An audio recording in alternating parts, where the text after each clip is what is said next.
ఒక్క హైవేల మీద కాదు, సంక్రాంతి తర్వాత జనమంతా తిరుగు ప్రయాణం కావడంతో బస్ స్టాండ్లు, రైల్వే స్టేషన్లో మొత్తం రద్దీగా మారిపోయాయి. సంక్రాంతి తర్వాత సొంతూరు నుంచి హైదరాబాద్ అందరూ తిరుగు ప్రయాణాలు మొదలుపెట్టారు. రైల్వే స్టేషన్లు, బస్ స్టేషన్లు ప్రయాణికులతో కిటకిటలాడిపోతున్నాయి. అమావాస్య కారణంగా నిన్న కొంత తగ్గింది రద్దీ. ఇక శనివారం ఉదయం నుంచి ఆదివారం సాయంత్రం వరకు కీసర టోల్ ప్లాజాని 48,535 వాహనాలు దాటాయట. ఇక ద్విచక్ర వాహనాలపై హైదరాబాద్ కి 5,000 మంది ప్రయాణించారంట. వెస్ట్ బైపాస్ ఒకవైపు అనుమతించడంతో విజయవాడ నగరానికి రద్దీ తగ్గింది.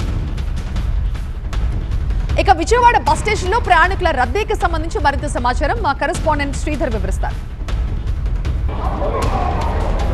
సంక్రాంతి పండుగ తర్వాత సొంత ఊర్ల నుండి హైదరాబాద్ వైపు వెళ్లే ప్రయాణికులతో బస్టాండ్తో పాటు రైల్వే స్టేషన్ కూడా ఇటు రద్దీగా మారిన పరిస్థితి నెలకొంది. ఇటు శనివారం నుంచి చూసుకుంటే మాత్రం ప్రయాణికుల రద్దీ ఎక్కువైంది. నిన్న ఆదివారం అమావాస్య కారణంగా కొంత రద్దీ తక్కువగా ఉన్నప్పటికీ ఈరోజు మాత్రం సోమవారం మాత్రం రద్దీ ఎక్కువగానే ఉందని చెప్పుకోవచ్చు. ఇటు బస్టాండ్తో పాటు ఇటు విజయవాడ రైల్వే స్టేషన్ కూడా రద్దీ మాత్రం విపరీతంగా ఉంది. ఇటు బస్సుల కోసం కూడా ప్రయాణికులు వేచి చూడాల్సిన పరిస్థితి నెలకొంది.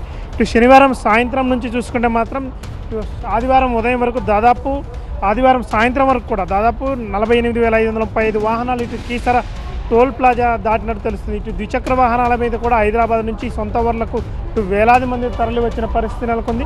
అదేవిధంగా దాదాపు 5 నుంచి 10,000 ఇటు ద్విచక్ర వాహనాలు కూడా ఇటు ఇక్కడ కీసర టోల్ ప్లాజా దాటినట్టు తెలుస్తుంది. చూసుకోవచ్చు, ప్రస్తుతం మనం ఇటు విజయవాడ బస్ స్టేషన్లో ఉన్నాం. విజయవాడ బస్ స్టాండ్ కూడా దాదాపు ప్రయాణికుల రద్దీతో మాత్రం ఉందని చెప్పుకోవచ్చు. ఎందుకంటే ఇటు నిన్న అమావాస్య కారణంగా కొంత ప్రయాణికుల రద్దీ అనేది బస్టాండ్లో, రైల్వే స్టేషన్లో తక్కువగా ఉంది. ఈరోజు సోమవారం ఉదయం నుంచి కూడా తెల్లవారుజాము నుంచి కూడా ఇటు రైల్వే స్టేషన్తో పాటు బస్టాండ్ కూడా కిటకిటలాడుతున్న పరిస్థితి నెలకొంది. అదేవిధంగా కీసర టోల్ ప్లాజా దగ్గర కూడా మాత్రం వాహనాలు ఇటు వేల సంఖ్యలో మాత్రం ఈరోజు టోల్ ప్లాజా దాటి హైదరాబాద్ వైపు వెళ్తున్నాయని మాత్రం అధికారులు అంటున్నారు.